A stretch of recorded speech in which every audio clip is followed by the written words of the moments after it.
Hello everyone, welcome to Gurukul mind. आप सभी का गुरुकुल माइंड के इस मंच में स्वागत है। और आज जैसा कि हम अपनी जो सीरीज है एमसीक्यू वाली, उसको हम जो है यहाँ पे कंटिन्यू करने वाले हैं। तो पॉलिटिकल साइंस के जो मोस्ट एक्सपेक्टेड एमसीक्यूज हैं, जो आपको सीयूईटी एग्जामिनेशन में जो आपके काम आने वाले हैं, उनको हम यहाँ पे डिस्कस करने वाले हैं। तो चलिए स्टार्ट करते हैं और डिस्कस करते हैं आज के जो एमसीक्यूज हैं। सबसे पहले हम बात कर लेते हैं अपने उद्गम बैच के बारे में।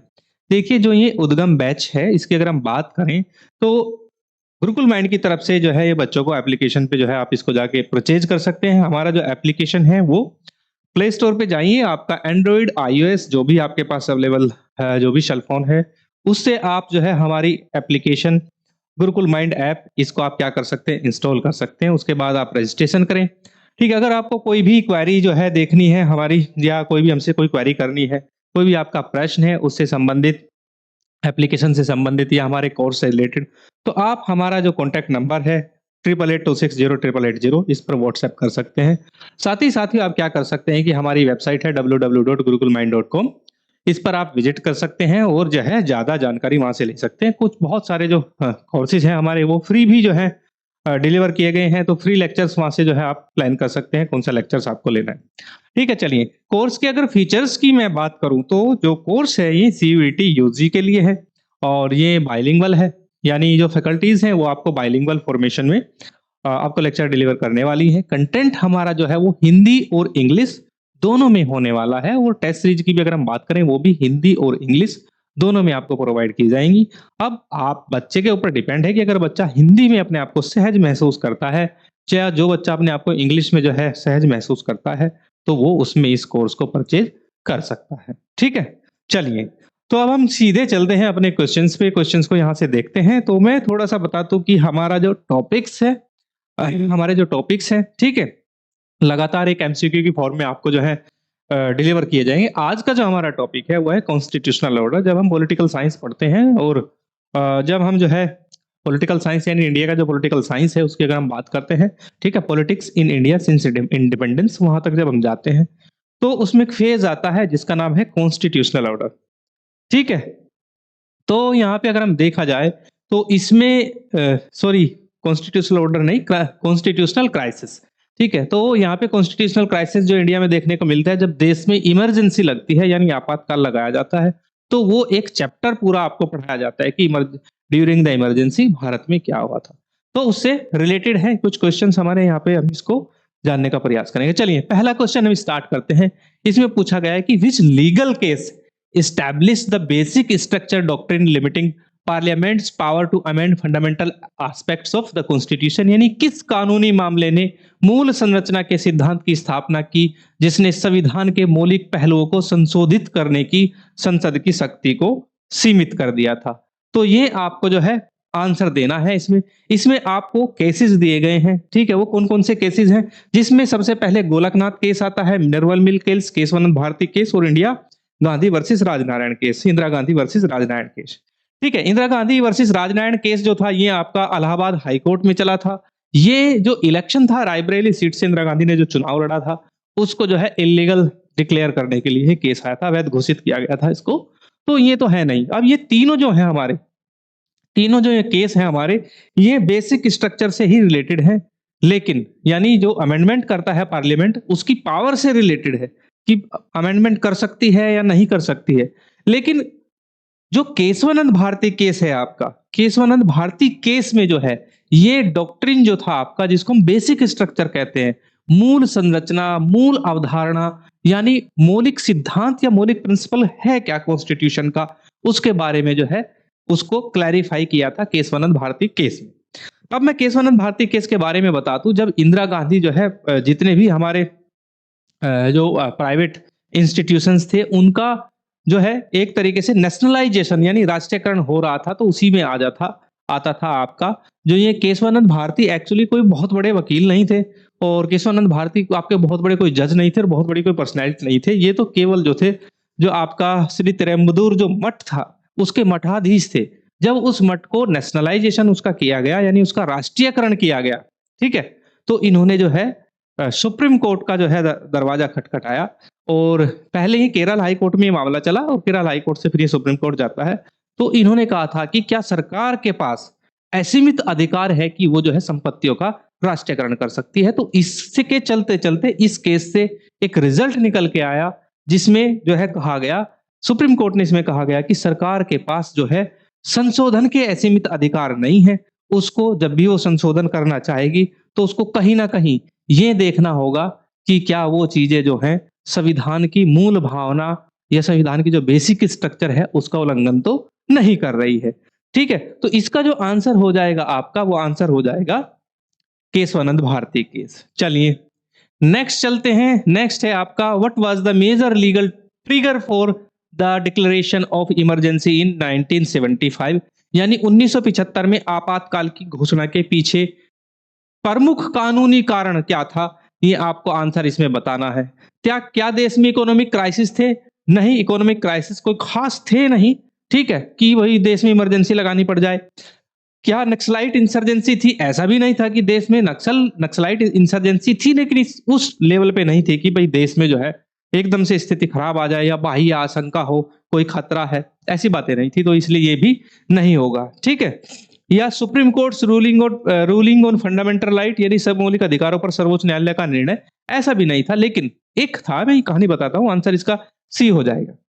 हुआ क्या था कि अभी जो हमने डिस्कस किया था कि रायबरेली जो है एक सीट होती थी, लोकसभा की एक सीट थी मेंबर ऑफ पार्लियामेंट की, ठीक है, और वहां पे जो है वहां से इंदिरा गांधी हमेशा चुनाव लड़ती थी। इंदिरा गांधी ने चुनाव लड़ा, चुनाव लड़ने के बाद इंदिरा गांधी देश की प्रधानमंत्री बनती है, लेकिन उनके अपोजिशन में जो लीडर खड़ा था जिनका नाम था राजनारायण, वो समाजवादी पार्टी ग्रुप के नेता हुआ करते थे। तो वो जो समाजवादी नेता थे, उन्होंने जो है इलाहाबाद हाई कोर्ट में जो है एक याचिका दायर की और कहा कि उनका जो चुनाव है उसमें बहुत सारी अनियमितताएं बरती गई हैं। जैसे इंदिरा गांधी ने सरकारी खर्चे का प्रयोग किया। इंदिरा गांधी जी ने क्या किया कि श्रीमती इंदिरा गांधी ने सरकारी मशीनरी का जो प्रयोग है अपने चुनाव के जो प्रचार है उसमें लगाया, और भी बहुत सारी जो है उसमें अनियमितताएं देखी गई। तो उसके बाद जब ये मामला इलाहाबाद उच्च न्यायालय गया, इलाहाबाद उच्च न्यायालय में जो है इनके सिटिंग पीएम रहते हुए इंदिरा गांधी के इनके ऊपर 6 वर्षों तक चुनाव न लड़ने का प्रतिबंध, और साथ ही जो है इनकी जो सदस्यता थी वो लोकसभा में से खत्म की गई थी। ऐसा निर्णय इलाहाबाद उच्च न्यायालय की तरफ से आया। उसके बाद इंदिरा गांधी ने सर्वोच्च न्यायालय में जो है अपनी याचिका दायर की, और वहां से इनको इस पर स्टे मिल जाता है, और उसके बाद वो प्रधानमंत्री पद पर बनी रहती है। उसके बाद होता क्या है कि ये निर्णय आते ही इंदिरा गांधी तुरंत देश में जैसे ये स्टे लग जाता है, तो क्योंकि वो प्राइम मिनिस्टर होती है, तो वो क्या कर देती है कि ये ट्रिगर था एक तरीके का। तो उसके बाद जो है पूरे देश में ये नेशनल इमरजेंसी यानी राष्ट्रीय आपातकाल की घोषणा कर देती है। तो आंसर इसका क्या हो जाएगा? सी इसका राइट आंसर होगा। ठीक है, ऐसे ही क्वेश्चन जो है वो एक्सपेक्टेड क्वेश्चन है जो आपसे आपके एग्जामिनेशन में पूछे जा सकते हैं। ठीक है, चलिए अब हम क्वेश्चन नंबर 3 ले लेते हैं। Which constitutional amendment curtailed the powers of the judiciary and reinforced executive authority during the emergency, यानी किस संवैधानिक संशोधन ने आपातकाल के दौरान न्यायपालिका की शक्तियों में कटौती की और कार्य प्राधिकरण को मजबूत किया। ठीक है, तो जब भी हम कॉन्स्टिट्यूशन में पढ़ते हैं तो आपने जो 42वां संशोधन अधिनियम है आपका, ठीक है, 42nd अमेंडमेंट जो है, उसमें हमेशा आप नॉर्मली एक क्वेश्चन पढ़ते हैं कि भारत में किस संविधान संशोधन को मिनी कॉन्स्टिट्यूशन के नाम से जाना जाता है। ये पढ़ते हैं आप 42वां संशोधन अधिनियम। तो 42वां संशोधन अधिनियम जो है उसकी अगर हम बात करें, इसी अधिनियम के तहत जो है उसमें आपके जो है समाजवादी जो है धर्मनिरपेक्ष और अखंडता 3 शब्द जोड़े गए थे, यानी सोशलिस्ट, सेकुलर और फ्रेटर्निटी। तो एक तो ये हुआ, साथ ही इसमें जो न्यायपालिका की जो जुडिशियल रिव्यू यानी जो आपकी न्यायिक पुनर्समीक्षा की बात करते हैं, उसकी बात करें तो उस पर प्रतिबंध लगा दिए गए थे। फंडामेंटल पर जो सुप्रीम कोर्ट के जो डिसीजंस हैं फंडामेंटल राइट्स पर, वो इसमें जो है लगा दिए गए थे। साथ ही 42वें संशोधन अधिनियम के द्वारा जो है इसमें अगर देखा जाए तो आपके फंडामेंटल ड्यूटीज यानी 10 मौलिक कर्तव्य भी उसमें जोड़े गए थे। हालांकि बाद में जो है 11वां मौलिक कर्तव्य बाद में जोड़ा गया। तो देखा जाए कि 42वें संविधान संशोधन अधिनियम ने एक नया संविधान देखा जाए तो एक तरीके से इसमें ऐड कर दिया गया था। तो इसलिए 42वें संविधान संशोधन अधिनियम को भारत में मिनी कॉन्स्टिट्यूशन के नाम से भी जाना जाता है, मिनी संविधान के नाम से भी इसको जाना जाता है। तो इसका जो आंसर हो जाएगा, इसका आंसर हो जाएगा आपका B. B is right answer. चलिए क्वेश्चन नंबर 4 ले लेते हैं।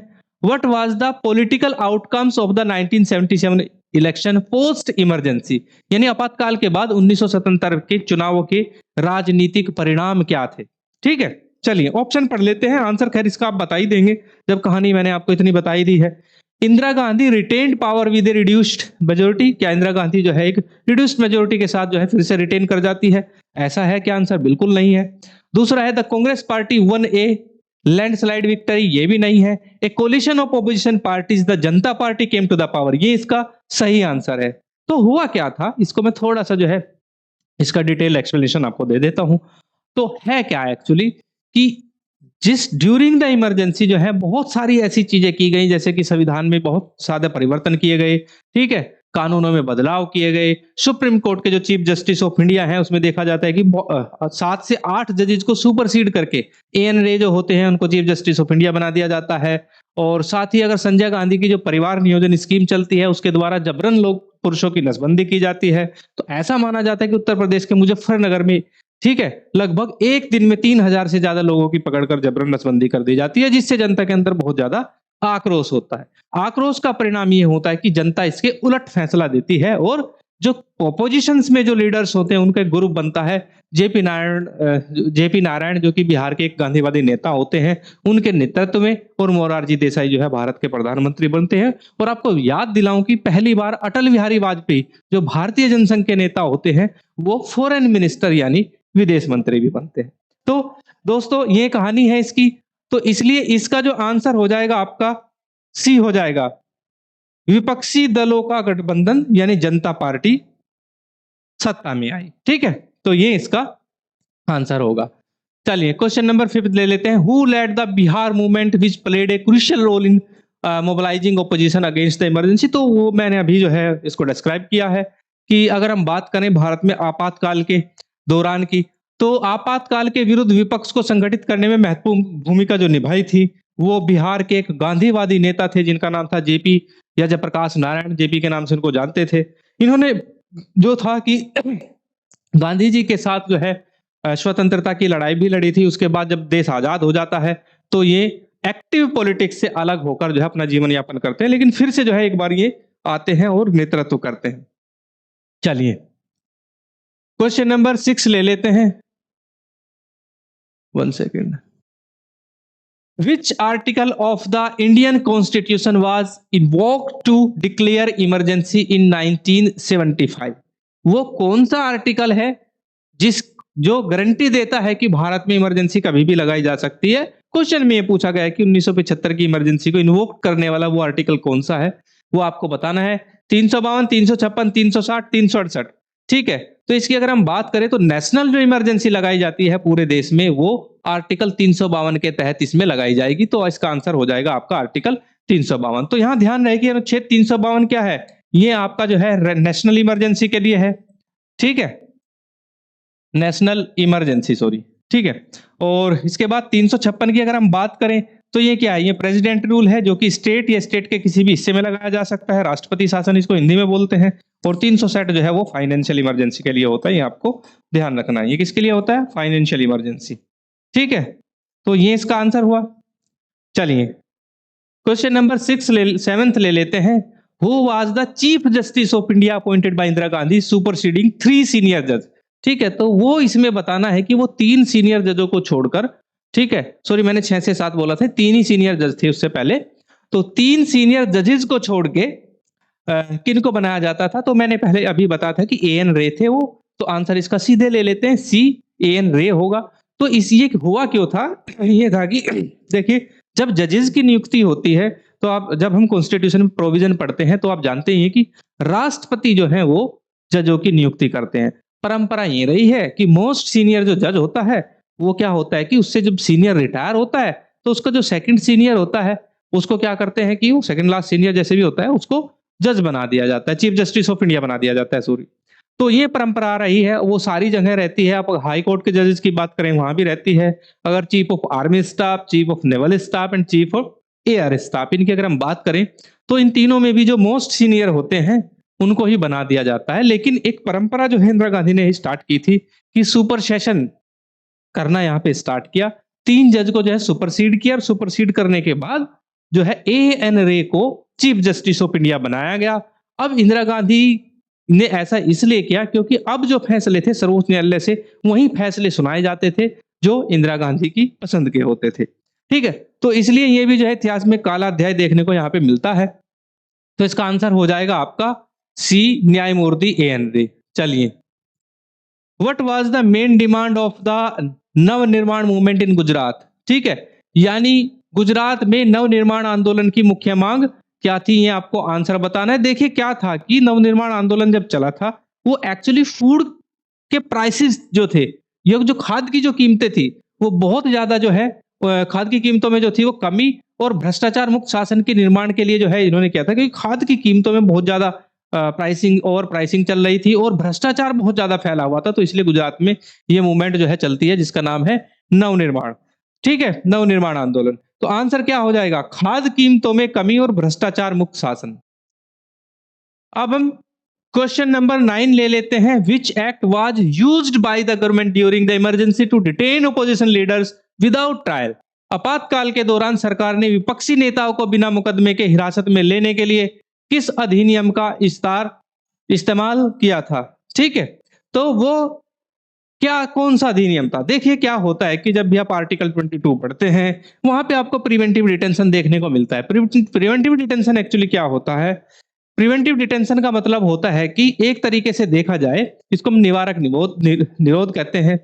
ये होता है किसी ऐसे व्यक्ति से कानून व्यवस्था खतरे में लग रही हो कि अगर ये व्यक्ति कोई स्टेटमेंट देगा या इसकी कोई भी एक्टिविटी जो है वो लॉ एंड ऑर्डर को जो है वो क्या कर सकती है, वो खराब कर सकती है, लॉ एंड ऑर्डर को मेंटेन करने में प्रॉब्लम हो सकती है, तो उसको पहले ही डिटेन कर लिया जाता है।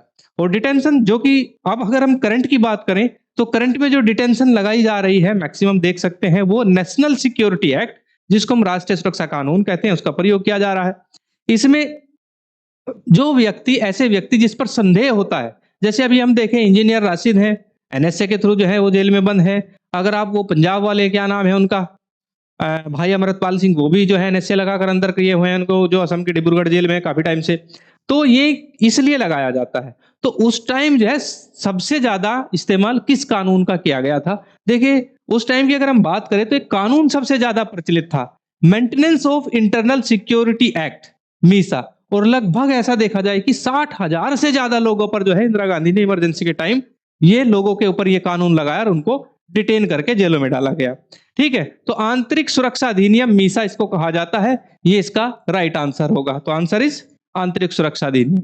चलिए, उसके बाद आता है व्हाट वाज द की features of the committed judiciary and bureaucracy policy during the emergency? यानी आपातकाल के दौरान प्रतिबद्ध न्यायपालिका और नौकरशाही नीति की मुख्य विशेषता क्या थी, ये आपको आंसर बताना है। तो मुख्य विशेषता इनकी क्या थी? देखिए क्या था कि इमरजेंसी में आप जानते ही हैं कि कमिटेड जुडिशियरी वर्ड का इस्तेमाल इसलिए किया गया था क्योंकि सुप्रीम कोर्ट के जब chief justice of India N Ray को बनाया गया तो कहीं ना कहीं जो है मिसेस गांधी का कंट्रोल था किसके ऊपर? जुडिशियरी के ऊपर। यानी कोई भी निचली अदालत से अगर कोई डिसीजन आता था तो फिर उसके बाद जो डिसीजन सुनाया जाता था वो वही होता था जो मिसेस गांधी चाहती थी। तो इसको उस टाइम पे वर्ड जो है कमिटेड जुडिशियरी एंड ब्यूरोक्रेसी बोला गया, क्योंकि ब्यूरोक्रेसी में भी अगर किसी व्यक्ति को रहना था, ब्यूरोक्रेसी में जो है बने रहना था, तो उसको प्रतिबद्ध होना था कार्यपालिका के प्रति। कार्यपालिका की वास्तविक हेड कौन थी आपकी? वो थी आपकी मिसेस गांधी, जो कि करंट प्राइम मिनिस्टर, सॉरी तत्कालीन प्रधानमंत्री थी उस टाइम की। ठीक है, तो इसलिए उनका काम क्या था? उनका काम ये था कि ensuring loyalty of these institution of the ruling government, यानी जो सत्तारूढ़ दल है, सत्तारूढ़ सरकार है, उसके प्रति अपनी लॉयल्टी को एंश्योर करके देना था। तो ये इसका जो है आंसर इसलिए ए हो जाएगा, ए इज राइट आंसर। ठीक है, चलिए उसके बाद 11th यानी 11वां क्वेश्चन आप पढ़ सकते हैं। What did the 44th amendment 1978 primary aim to reverse? यानी 44वें संशोधन का मुख्य उद्देश्य क्या उलटना था? ठीक है, तो नेशनलाइज ऑफ बैंक्स, यानी बैंकों का राष्ट्रीयकरण बिल्कुल नहीं था। Constitutional change made by the 42 amendment, main यही था। 44वां संशोधन करता क्या है कि 42वें संशोधन में जो गलतियां प्रीवियस गवर्नमेंट ने की थी उसको सुधारने का प्रयास जो है अगली जो सरकार आती है वो 44वें संविधान संशोधन विधेयक के द्वारा ठीक करती है। ठीक है, तो मेन काम क्या था? Main work is constitutional change made by the 42nd amendment, यानी 42वें संविधान संशोधन के जो भी उस टाइम पे जो बिल पास किए गए थे या विधेयक लाए गए थे, उनको उलटना था, मेन काम ये था। तो आंसर इसका क्या हो जाएगा? B. B is right answer. तो मेन आंसर हो जाएगा इसका बी। चलिए, who was the key leader of the 1974 nationwide railway strike? तो जानते ही हैं आप, जब जो है पूरे देश में अगर अब देखा जाए 1974 में माहौल काफी जो है इंदिरा गांधी के खिलाफ था। उसके बाद क्योंकि रेलवे जो आपके फूड के प्राइसेस थे वो बहुत ज्यादा बढ़ा दिए गए थे, महंगाई बहुत ज्यादा हो गई थी, देश में गरीबी बहुत ज्यादा थी। तो इसके बाद क्या हुआ कि लोग सड़कों पर उतरना स्टार्ट हुए, और सबसे पहली जो स्ट्राइक हुई थी वो भारत में वो रेलवे स्ट्राइक थी, जिसका नेतृत्व, जिसको लीड किया था जॉर्ज फर्नांडीज ने। तो जॉर्ज फर्नांडीज जो कि जो है समाजवादी जो गुट था इनका, जो सोशलिस्ट लीडर हुआ करते थे, इन्होंने क्या किया था कि पहली बार भारत में रेलवे रोको अभियान चलाया और उसकी अगुवाई की। ठीक है, तो आंसर क्या हो जाएगा इसका? आंसर हो जाएगा सी। तो सी इज राइट आंसर। चलिए नेक्स्ट ले लेते हैं question number 13। What significant change did the 42nd amendment bring to the preamble of the constitution? यानी 42वें संशोधन से संविधान की प्रस्तावना में महत्वपूर्ण परिवर्तन क्या आया था? तो मैंने बताया था कि 42वें संविधान में जो है 3 शब्द नए जोड़ दिए गए थे उसमें, जिसमें एक सोशलिस्ट था, एक सेकुलर था और एक फ्रेटर्निटी था। यानी यहाँ पे आंसर में दिया गया added word socialist and secular. तो इसमें क्या था कि सोशलिस्ट और सेकुलर जो शब्द है वो जोड़ दिए गए थे, तो यही इसमें जो है मेन परिवर्तन था। तो आंसर यही हो जाएगा, समाजवादी और जो है आपका धर्मनिरपेक्ष शब्द इसमें जोड़े गए थे। नेक्स्ट ले लेते हैं question number 14। What was the role of the Saha commission post emergency? आपातकाल के बाद साहा आयोग की भूमिका क्या थी? देखिए क्या था कि जब इमरजेंसी हटी, भारत में जनता पार्टी की सरकार आई, मोरारजी देसाई मुख्यमंत्री बने, सॉरी प्रधानमंत्री बने। ठीक है, और भी बड़े लीडर थे, जैसे चौधरी चरण Singh ministry of home affairs इनके पास था, और भी सारे जितने लीडर्स थे जो अलग अलग दलों से आते थे। तो इन्होंने मिलकर क्या किया कि इमरजेंसी का लेखा जोखा निकालने के लिए, इमरजेंसी में क्या क्या गड़बड़ी हुई उसका आकलन करने के लिए भारत में शाह जस्टिस जो है जेसी शाह की अध्यक्षता में एक कमीशन बनाया गया, एक आयोग बनाया गया, जिसका नाम शाह आयोग जिसको हम शाह आयोग के नाम से जानते हैं। तो उसने अपनी रिपोर्ट प्रस्तुत की। रिपोर्ट में पाया गया कि जो है लाखों लोगों को जो है जबरन उनकी नसबंदी कर दी गई, 60,000 से ज्यादा लोगों के ऊपर जो है मीसा एक्ट लगाया गया, और भी बहुत सारा नुकसान जो है इमरजेंसी में देखने को मिलता है। ठीक है, तो ये सारी चीजें आती हैं। तो मेन जो काम था आपातकाल के दौरान मानवाधिकार उल्लंघनों की, ज्यादतियों की जांच करने के लिए इस कमीशन को जो है बनाया गया था। ठीक है, चलिए अब हमारा लास्ट क्वेश्चन है question number 15। What was the duration of the emergency imposed इन 1975? ठीक है, तो ये 25 जून 1975 से स्टार्ट होती है आपकी, और आपकी जो है 22 मार्च 1978 में ये खत्म होती है। तो लगभग देखा जाए तो 21 माह तक ये आपकी इमरजेंसी रहती है। तो 15 का जो आंसर है आपका वो 21 माह है। ठीक है, चलिए तो सो गाइज आज के एमसीक्यूज में हम ये केवल 15 एमसीक्यूज यहाँ पे करते हैं, उत्तर 21 महीने हो जाएगा। और आप साथियों, आपसे निवेदन है, हमारा जो एप्लीकेशन है आप उसको इंस्टॉल कर सकते हैं अपने एंड्रॉइड या आईओएस फोन से, जिसका नाम है Gurukul mind app. Gurukul mind app को जैसे ही आप इंस्टॉल कर लेते हैं तो आप हमें अपना रजिस्ट्रेशन जो है इंश्योर कीजिए, और उसके बाद जो है हमारी फ्री जो लेक्चर्स हैं उनको आप देखिए। और अगर आपको सीयूईटी यूजी का कोर्स खरीदना है वो पेड है, वहां पे जाके आप उसको परचेज कर सकते हैं। साथ ही अगर हम बात करें, आप हमसे जो है हमारे साथ जुड़ सकते हैं गुरुकुल इंस्टाग्राम, टेलीग्राम और फेसबुक पे। अगर आप में किसी को भी हमारी जो है ऑफलाइन क्लासेस ज्वाइन करनी है, हमारा सेंटर है ओमिक्रॉन फर्स्ट ग्रेटर नोएडा, यह हमारा एड्रेस है। यहाँ पे आकर आप हमारी ऑफलाइन क्लासेस ज्वाइन कर सकते हैं। साथ ही आप हमसे कांटेक्ट भी कर सकते हैं 8882608880 पर। और आपको अगर हमारे कंटेंट और हमारी और भी वीडियोस देखनी है तो आप हमारी वेबसाइट भी विजिट कर सकते हैं www.gurukulmind.com। सो गाइस आज के लिए इतना ही, अब मुझे दीजिए इजाजत, धन्यवाद।